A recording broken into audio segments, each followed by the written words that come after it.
네, 안녕하세요. 네, 오늘 날씨도 비도 오기도 하고 좀 추운 가운데이지만 이미 저희가 또 강은별 자매님 통해서 또 귀한 은혜 가운데 있었을 줄 믿습니다.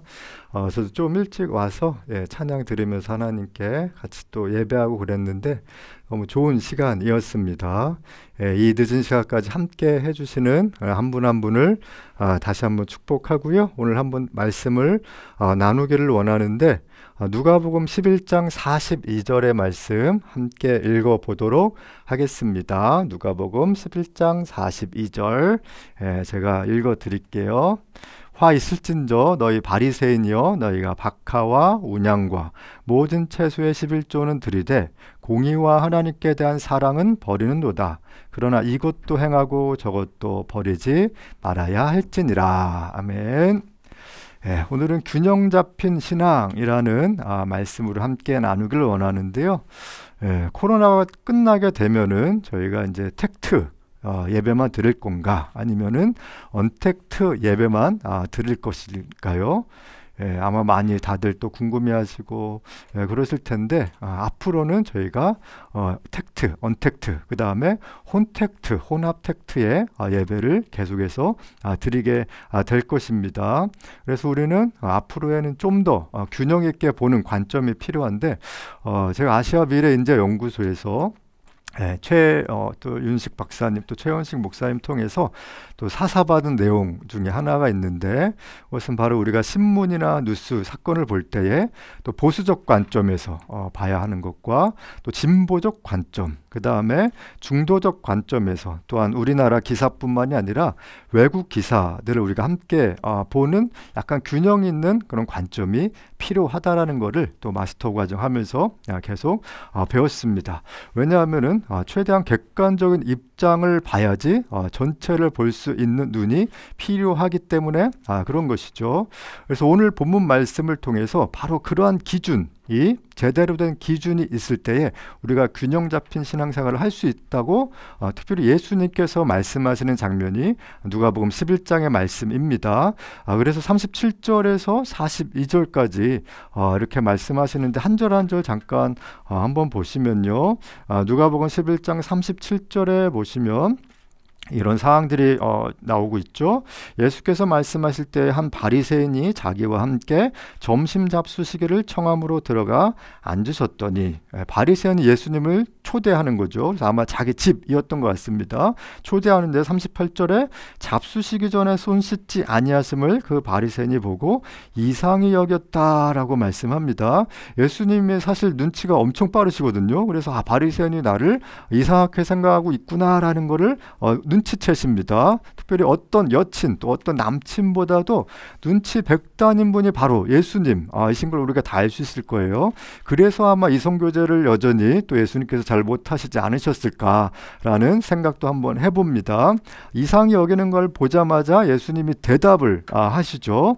원래 바리새인들이 식사하기 전에 손을 씻는 것 자체가 의식법상의 어떤 문제였었고 이러한 지극히 사소한 일을 하나라도 빼놓으면은 죄가 되는 것이 바로 바리새인들의 생각이었습니다. 그래서 이에 대한 예수님의 관점 또 비판은 이런 것을 볼 수 있죠. 즉 그들이 손 씻는 거에 이렇게 엄격하게 했음에도 불구하고 마음을 정결하게 하는 일에는 별 관심이 없어 보이는 바리새인의 모습을 보면서 예수님께서 꾸짖는 장면이 등장을 하고 있습니다. 그들의 문제점은 그냥 단순히 외형적인 형식만 갖추면 그것이 됐다라고 생각을 하는데 예수님은 그것과 함께 중요한 것이 바로 겉과 속이 다른 거에 대해서 39절에 말씀하시는 걸 볼 수 있습니다.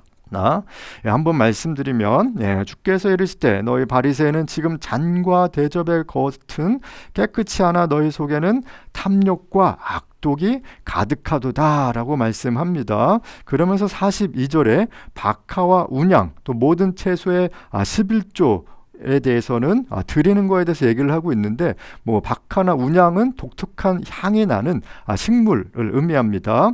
원래 이스라엘의 과일이나 이런 농작물에 대해서는 11조를 좀 바쳐야 했습니다. 그런데 이런 식물이나 또 어떤 향료에 대해서는 11조를 바치라는 요구가 전혀 나와 있지 않습니다. 그래서 율법을 어떻게 보면 이 바리새인들은 극단적으로 생각해서 이 모든 박하와 운양과 모든 채소의 11조까지 드리는 거에 대해서 이야기를 하고 있습니다. 그럼에도 불구하고 42절 후반부에 공의와 하나님께 대한 사랑은 버리는 바리새인의 모습, 그러면서 그러나 이것도 행하고 저것도 버리지 말아야 할지니라 라고 균형 잡힌 신앙생활에 대해서 말씀을 하고 있는 것을 볼 수 있습니다. 코로나 기간 동안에 특별히 우리가 하나님께 더 집중해야 될 것이 복음이 과연 무엇일까? 나는 정말 제대로 신앙생활을 하고 있나라는 그런 관점에서 다시 한번 성경을 읽어보면 좋을 것 같습니다. 내 삶에 있었던 어렸을 적에 각 교단별로 어떤 특징이나 어떤 율법적인 내용들, 또 형식이 아니라 성경이 진짜 나에 대해서 뭐라고 말씀하시는지 우리가 한번 이렇게 생각해 보면 좋겠습니다. 그래서 우리가 신앙생활 할 때에 신앙생활이나 교회 공동체 안에서 문제가 일어나는 경우에 대부분의 바로 이 균형 잡히지 않은 중요성을 모르기 때문에 그런 것이죠. 그것 자체가 바로 성장하지 않는 이유이기도 합니다. 우리가 신앙생활 하면서 이분법적인 생각을 너무 많이 하기 때문에 결과적으로 교회 안에 분열과 또한 나눔들이 계속 이루어지고 나 스스로도 성장하지 못하는 그런 것들을 보게 되죠. 그래서 오늘은 과연 그런 것들이 어떤 것이 있는가 몇 가지만 살펴보고 또 함께 기도하고 마치도록 할 텐데요. 첫 번째 우리 안에 생각해 봐야 될 것이 바로 하나님의 말씀을 듣고 행하는 것을 이분법적으로 생각할 때가 많이 있다라는 거죠. 원래 선지서에 보면은 청종이라는 표현을 씁니다. 이사야, 예레미야, 에스겔 등등 선지자들을 통해서 하나님께서 이스라엘 백성이 청종했으면 좋겠다라는 거죠. 청종이라는 용어의 의미는 듣고 순종하는 거죠. 근데 어떤 그리스도인은 듣는 것만 잘하는 경우들이 있습니다. 말씀을 듣기만 하죠. 어떤 사람은 복음이나 기준, 이런 성경의 기준과 상관없이 행동만 급진적으로 하는 사람들이 있습니다. 어떤 사람은 잘 듣는데 순종하지 않는 신앙생활, 또 어떤 사람은 기준이 뭔지도 모르고 그냥 자기 마음대로 행동하는 그리스도인들이 은근히 많다라는 것입니다. 그래서 이 부분 하나님의 뜻을 말씀을 듣고 행동하는 것과 또 같은 맥락에 있는 내용들이 바로 믿음과 행함의 관계라고 볼 수 있겠죠. 어떤 사람은 믿음이 중요하다, 믿음만 중요하다, 또 어떤 반대의 사람은 행하는 것이 훨씬 중요하다. 그러나 성경은 분명히 믿음과 행함이 같이 가야 된다라고 말씀을 하고 있습니다. 그렇다면 신앙의 두 기둥인 또 말씀과 기도는 어떨까요? 디모데전서 4장 5절에 보면은 하나님의 말씀으로만 거룩하여짐이라라고 말씀하지 않으셨고요. 아니면 기도로만 거룩하여짐이다라고 말씀하지 않으셨어요. 기도만 많이 하는 분들의 또 특징, 대부분은 아니지만 또 그런 분들의 성격이 때로는 별로인 경우들을 좀 많이 보았거든요. 또 말씀만 읽는 분들은 마음에 또 냉랭함이 있고 너무 지적으로 또 율법적이고 말씀으로 사람의 마음을 아프게 하는 경우도 봤습니다. 저희 어머니도 기도를 굉장히 많이 하시거든요. 근데 사실 저희 어머니 제가 봐도 성격은 좀 별로시거든요. 저희 어머니를 디스 하는데 디스 같습니다.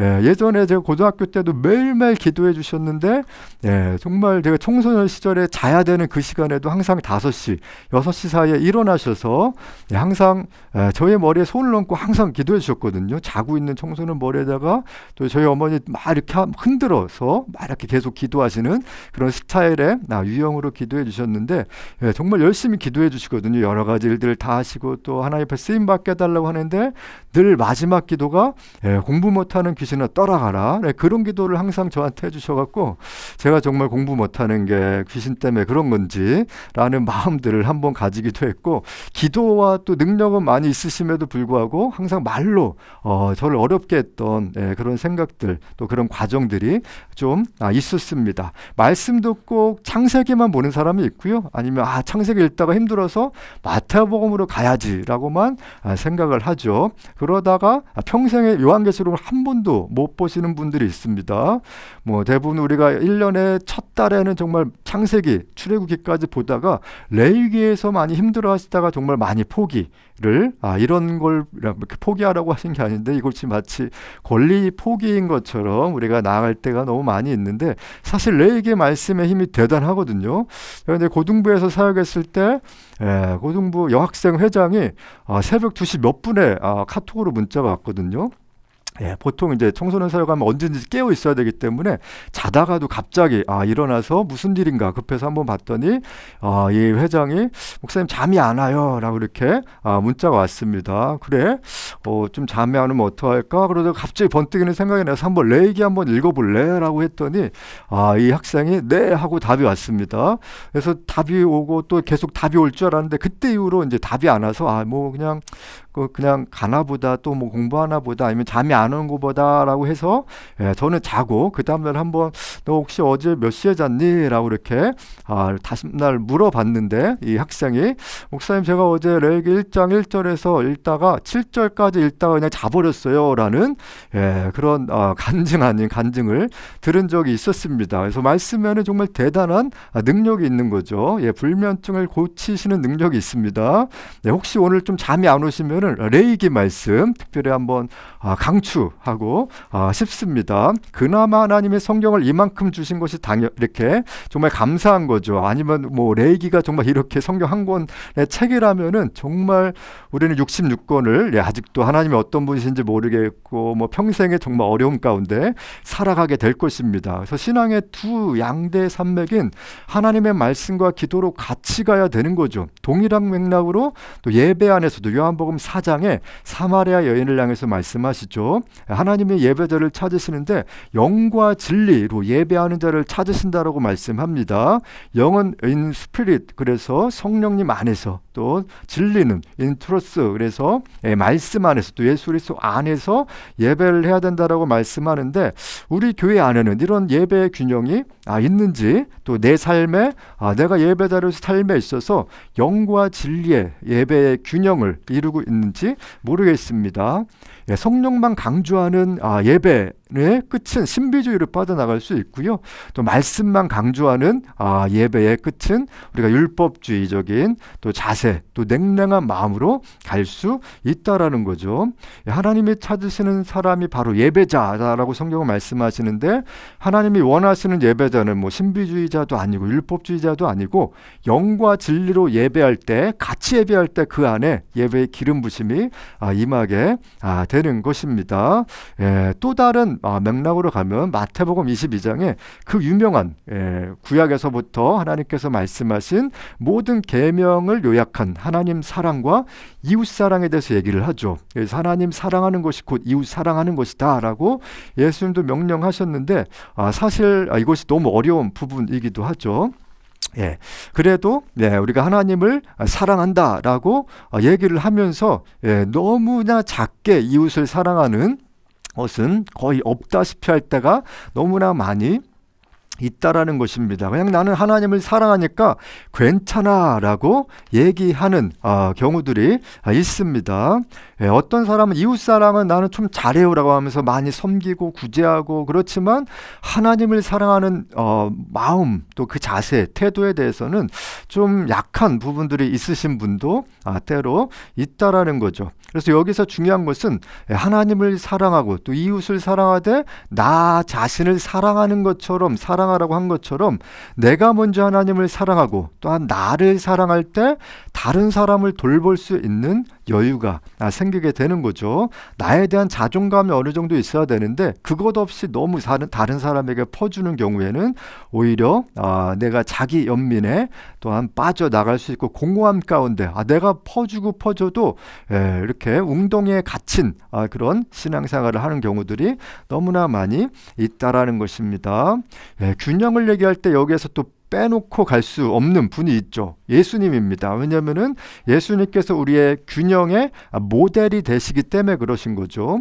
예수님은 영적이신 분이십니다. 그래서 날마다 정말 새벽 기도하시고 밤새도록 이렇게 새벽 기도하셨는데, 저도 이렇게 새벽 기도할 때마다 너무 힘들었거든요. 체질이 또 개인적으로 약해서. 그래서 과연 누가 만들었을까 그런 고민했는데, 예수님이 그렇게 많이 또 새벽 미명에 일어나셔서 기도하시고 또 밤새도록 기도하셨던 정말 영적인 분이십니다. 요한복음에 가면은 하나님의 음성을 듣지 않고 이렇게 그 외에는 아무것도 말하지 아니하겠다라고 하실 정도로 정말 그것이 얼마나 어려운 일임에도 불구하고 목숨 걸고 하셨던 영적인 대표적인 분이 바로 예수 그리스도였습니다. 그럼에도 불구하고 설교하시다가 사람들을 긍휼히 여기셔서 갑자기 사람들이 배고파하는 것을 또 보시고 난 다음에 오병이어와 또 칠병이어의 기적을 일으키는 것을 볼 수 있습니다. 참 감사하죠. 육적인 것에 관심이 있다라는 것에 감사한데, 왜냐하면 저 같은 경우에는 한 끼만 굶어도 정말 너무 어지럽거든요. 그래서 좀 전에 이제 요 앞에서 이렇게 순댓국밥을 먹고 왔는데, 먹자마자 정말 은혜가 넘칠 정도로 왔는데, 오자마자도 찬양 가운데 은혜 받고, 저에게도 또 한동안 또 영과 휴게 감사함이 있는 짧은 시간이었는데, 한 끼만 굶어도 어지러워서 금식을 잘 못하거든요. 예전에 기도원에서 한 이틀 정도 2일을 금식을 했었는데, 정말 너무 힘들어서 기도고 뭐고 안 되겠더라고요. 그냥 누워 있었는데 갑자기 이불이 과자로 보인 적이 있거든요, 실체적으로. 그래서 이런 환상이 또 있구나라고 하는, 이불 자체가 과자로 보여서 정말 먹으려고 하는 나의 모습을 봤던 적이 있습니다. 그런데 신앙의 위대한 위인들이 다 이렇게 많이 또 슬럼프 가운데 빠지죠. 대표적인 인물이 바로 엘리야가 있습니다. 850대 1 엄청나게 많이 싸우죠. 우리가 최배달 이렇게 또 극진가라데 대가가 1대 100으로 싸웠다, 이제 그 정도도 대단한데 850대 1로 엄청나게 빨리 이렇게 싸우시고 주먹과 팔이 엄청나게 빠르시지 않을까 라고 생각하고, UFC의 전신이 엘리야가 아닐까라고 생각을 해봅니다. 그런데 그 이후에 지쳐버리는 엘리야의 모습을 볼 수 있습니다. 그래서 로뎀나무 아래에서 잠을 청하게 되죠. 잠을 청했다라는 거 육적인 것이죠. 그리고 계속해서 또 먹고 가고 하면서 열왕기상 19장 8절에 그 음식물의 힘을 의지하여라고 말씀하시죠. 혹시 내 안에 육적으로 너무 어렵다 그러면 일단 많이 드셔야 되거든요. 그리고 난 다음에 이후에 세미한 하나님의 음성을 듣고 다시 한번 사명감 가운데 나가는 것을 볼 수 있습니다. 그러니까 영과 혼과 육이 서로 연결되어 있다는 걸 우리가 너무나 간과할 때가 있는 거죠. 혹시 지금 피곤하신 분 계십니까? 그러면 그냥 듣다가 그냥 주무시길 바랍니다. 지금 당장 주무셔도 하나님이 뭐라고 안 하시는 거죠. 혹시 배고픈 분 있으면 빨리 드셔야 돼요. 그것이 또 하나님이 원하시는 것이 될 수도 있고요. 기분이 정말 꿀꿀하다 그러면 정말 계속해서 먹어야 됩니다. 지금 끝나자마자 또 이제 배달을 또 시켜서 드셔도 좋을 것 같습니다. 이것이 바로 예수 그리스도의 모델 중에 하나라는 거죠. 우리가 정말 일어나서 또 아침에 잠을 푹 자고 이렇게 하는 것이 필요하죠. 정말 밤에 기도한다고 해서 무릎 꿇다가 그냥 자버려도 하나님은 우리 가운데 그 마음을 아시기 때문에 은혜를 베풀어 주시는 거죠. 그래서 내가 골방에 들어가기 전에는 세상의 모든 짐을 이렇게 가지고 있는 것처럼 갔다가 골방에서 나올 때는 비록 너무 피곤해서 잘지라도 마치 새벽에 이슬이 맺혀있던 것처럼 내 삶에, 내 골방 안에 또 기도하는 내 마음 안에 이슬이 맺히게 되는 것입니다. 또한 한 몇 가지만 살펴보고 또 오늘은 이제 금방 마치도록 할 텐데, 우리가 요새는 못하지만 단기 선교를 또 많이 가잖아요. 저도 계속해서 한 2002년도부터 매년 거의 단기 선교회를 또 교회 안에서 또 팀을 이끌고 또 지금도 선교 단체를 개척해서 한 8년 정도 됐고, 또 이제 교회를 올해 2월에 또 창립해서 이렇게 가고 있는데, 단기 선교를 가지 못해서 너무 아쉬운 부분이 있습니다. 여기서 우리가 단기 선교 준비할 때 사실 사역비가 없는 경우들이 또 청년들 또 청소년들도 많이 있잖아요. 청소년들은 대부분 또 부모님들이 또 많이 또 이렇게 사역비를 채워주시지만, 청년들은 또 내가 어느 때는 일할 상황이 안 됨에도 불구하고 사역비를 다 채워서 가야 가야 되는 일들이 있습니다. 그럴 때도 하나님 정말 제가 가야 됩니까? 라고 기도하면서 또 하나님을 의지하며 나아갈 때 정말 모든 것들이 채워지는 그런 공급하심을 경험할 때가 있죠. 저도 매번 갈 때마다 정말 많은 채우심을 받은 적이 있는데 한 3년 전인가요? 한번 어느 나라에 가게 되는데 정말 다들 팀원들은 사역비를 냈는데 저만 못 내는 저의 모습을 봤거든요. 언제까지 못 냈냐면은 인천공항에 도착할 때까지 저 혼자 못 내고 있는, 저만 사역자고 다른 분들은 다 뭐 간사님들 같이 가시고 뭐 이렇게 또 제자들 같이 선교를 갔는데 정말 너무 창피한 거예요. 하나님, 제가 리더이고 제가 또 이렇게 대표임에도 불구하고 왜 저만 이렇게 내지 못합니까? 라고 하는데 갑자기 공항에서 이렇게 헤어지는 그 타임이 있잖아요. 사진 다 찍고 나서 뭐 서로 인사하고 기도하고 뭐 이렇게 조용히 하는 거죠. 그런데 거기서 헤어지면서 갑자기 이렇게 여권을 내밀고 가려고 하는 어떤 분이 갑자기 봉투를 이렇게 주셨는데 그냥 정말 감사하다라는 막판까지 하나님이 조금이라도 채워주시는구나 라는 감사한 마음으로 정말 급하게 가야 되기 때문에 감사하다라고 전달하고 또 받고 공항에 들어가서 정말 비행기에서 너무 바쁘기 때문에 저희 또 전체 또 리드하면서 같이 가야 되기 때문에 바쁜 시간이었는데 공항에 들어가서 또 비행기 안에서 떠나는 그 시간에 한번 재정 얼마인가 한번 얼마 정도 내야 되겠다라고 했는데 그 재정이 사역비보다 더 많았던 것들을 경험을 했습니다. 그러니까 2002년도부터 거의 2001년도부터 갔기 때문에 수많은 단교소를 갔는데 정말 이런 적이 굉장히 많이 있었거든요. 그런데 매번 또 그랬던 건 아닙니다. 어느 때는 카드를 긁고 가면서 막 이렇게 나아가는 경우들이 있습니다. 그래서 어떤 목사님 말씀처럼 정말 예수님 빨리 오시면 너무 좋겠다라는 생각이 들 때가 있었거든요. 왜냐하면 카드빚 안 갖고 천국 갈 수 있는 은혜가 있기 때문에 그냥 빨리 오시면 좋겠다. 그런 기도들도 사실 너무 많이 또 했던 적도 있었고요. 그런데 또 어떤 때는 우리가 월급을 통해서 단기 선교에 가게끔 이런 또 하나님의 까마귀 같은 공급하심 없이 나의 노동을 통해서 청지기적 자세를 통해서 하나님은 때로 나의 길을 인도하실 때가 있다라는 겁니다. 그래서 어느 때는 이렇게 하고 어느 때는 이래서 막 헷갈릴 때가 있어요. 그래서 그렇지만 이 안에 내가 하나님을 의존하면서 또 내가 해야 될 일들을 어떻게 반응해야 하는 것인가 우리가 계속해서 가야 되는 건데 단기 선교나 선교 자체는 하나님이 너희는 온천하에 다니며 만민에게 복음을 전파하라라고 했기 때문에 또 가게 되는 거죠. 근데 어떤 사람은 내가 이 땅이 나의 또 전도제가 될 수 있기 때문에 나의 이렇게 직장 안에서 열심히 또 살아가는 것도 하나님께 주신 인도하심이 때로 될 수 있다라는 것이죠. 너무 많이 우리 안에 균형 잡힌 신앙생활 그런 것들이 사실 도전해야 될 영역들이 너무나 많이 있습니다. 그래서 이 균형에 대한 갈등과 고민들이 많이 있게 마련이죠. 근데 하나님이 하실 일이 있고 내가 할 일이 있는 거죠. 아까 얘기한 것처럼 내가 열심히 일할 때가 있고 또 하나님의 공급하심을 받을 때가 있다라는 것입니다. 하나님 알아서 내 길을 그냥 인도해 주세요 라고 하면서 정말 별 의미 없이 가다가 정말 내 인생이 그냥 알아서 갈 수도 있는 거죠. 비전을 받았다라면은 내 은사와 장점을 잘 활용하고 노력하고 계속해서 이 코로나의 핵심은 이 기간에 내가 뭘 해야 되는 것인가, 그것은 바로 준비하는 것인데 어떤 준비인가? 균형 잡힌 신앙생활을 하고 있는가에 대한 준비인 것입니다. 그래서 아마 꽤 한 2, 3년 이렇게 마치 타노스가 5년 정도 분립이라는 그 기간이 있었잖아요. 그래서 얼마 전에 뭐 팔콘도 막 5년 있다가 이렇게 됐다가 그런 것들이 있는데 우리 안에 사실 한 작년부터 해서 해외로 또 단기 선교를 가기 전까지는 한 5년 정도 제가 봐도 걸릴 듯 하지 않을까라고 생각을 하고 있습니다. 그 시간에 뭘 해야 되는가? 이 균형, 말씀과 기도의 균형, 또 성령과 이렇게 예수님 안에서의 균형, 또 우리가 단기 선교를 준비하는 이런 시간이 되면 좋겠고요. 지금 또 열심히 일을 해서 나중에 단기 선교를 갈 수 있는 그런 시간들이 필요한 것입니다.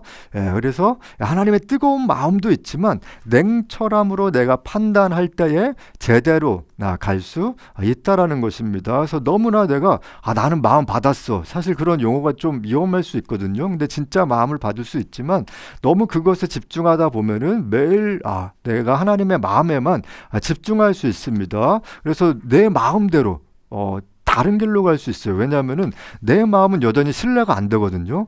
내 마음 안에는 하나님의 마음이 있고 또 내 마음이 있고 사단의 마음이 있는데 어느 순간에 신앙이 좋고 막 은혜가 될 때는 막 이렇게 다 이렇게 하나님의 뜻처럼 느끼다가 다시 삶으로 돌아왔을 때에는 그것이 하나님의 뜻인지 헷갈려 할 때가 있기 때문에 우리는 조심해야 되는 거죠. 그래서 내 마음은 신뢰가 안 가기 때문에 늘 우리는 하나님의 마음과 함께 냉철한 이렇게 판단력을 가지고 나아가는 것이 두 가지가 같이 공존하는 게 너무나 필요합니다. 마지막으로 또 보면 성령의 은사와 열매도 같은 맥락인 거죠. 또 이번 주 주일날 성령 강림 주일로 다들 또 주일날 이렇게 섬기게 될 텐데요.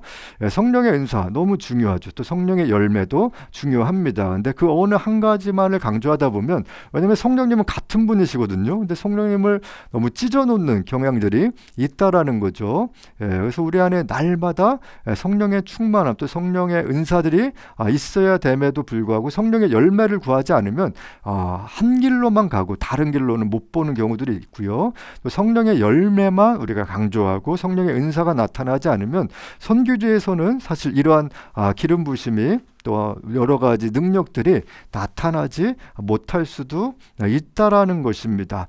그래서 오늘은 한번 균형에 대해서 아주 짧은 시간 동안에 한번 나누었는데요. 저와 여러분의 삶에서는 또 어떤 균형 잡힌 신앙생활을 하고 계십니까? 내 안에 좀 안 되는 부분이 있다라면은 만약 뭐 기도와 말씀이 1시간인데 그 1시간 안에 뭐 기도를 50분 하고 말씀을 10분만 본다라면은 기도를 좀 더 줄이시거나 아니면 기도를 더 많이 하시면서 말씀을 더 많이 읽는 그런 시간들이 좀 되면 좋겠고요. 예배 안에서도 성령의 은사도 나타나지만 또 성령의 열매도 나타나는 그런 은혜가 있으면 좋겠습니다.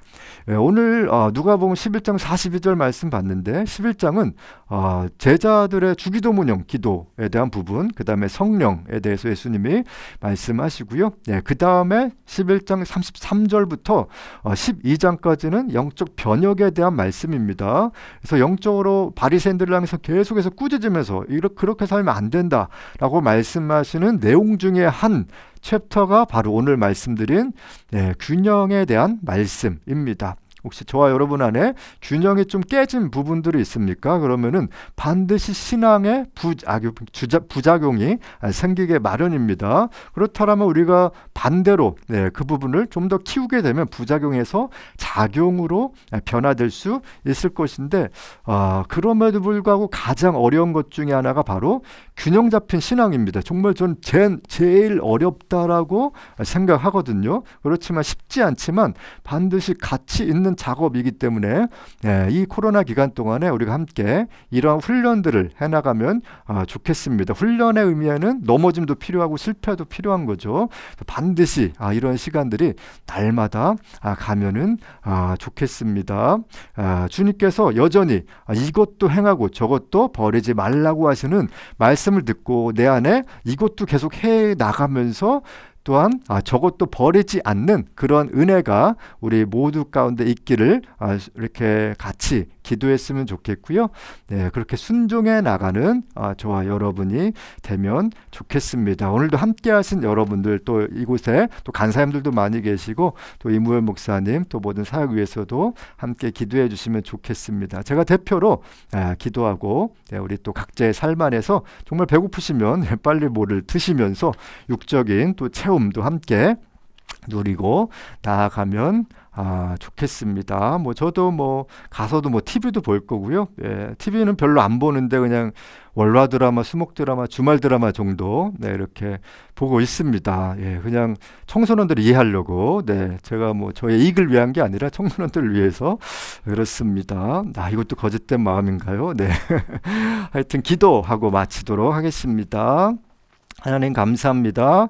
오늘 저희가 이렇게 비 오는 가운데에서 또 바람 부는 이 가운데에서 우리가 찬양과 경배를 통해서 하나님을 예배하고 또 말씀을 통해서 하나님의 마음을 같이 나누었습니다. 하나님 이후의 삶 안에 오늘도 성령으로 우리 가운데 함께하여 주시고 또 말씀과 기도와 또 내 삶에 이것도 행하고 저것도 버리지 않는 균형 잡힌 신앙생활 할 수 있도록 도와주시옵소서. 또한 이 번개탄 TV 안에 이 사역을 통해서 또 은혜 받으시는 모든 모든 사람들에게 또 같이 하시는 모든 스태프분들에게 주님 기름 부어주시고 모든 피로들을 채워주시고 오늘도 우리가 코로나 기간 동안에 뭘 준비해야 될지 하나님 안에서 준비되어지고 또한 주님 앞에서 기도하며 말씀을 읽어나가는 우리 될 수 있도록 도와주시옵소서. 감사드리며 예수 그리스도의 이름으로 기도드립니다. 아멘. 아멘. 오늘도 함께 해주셔서 감사합니다.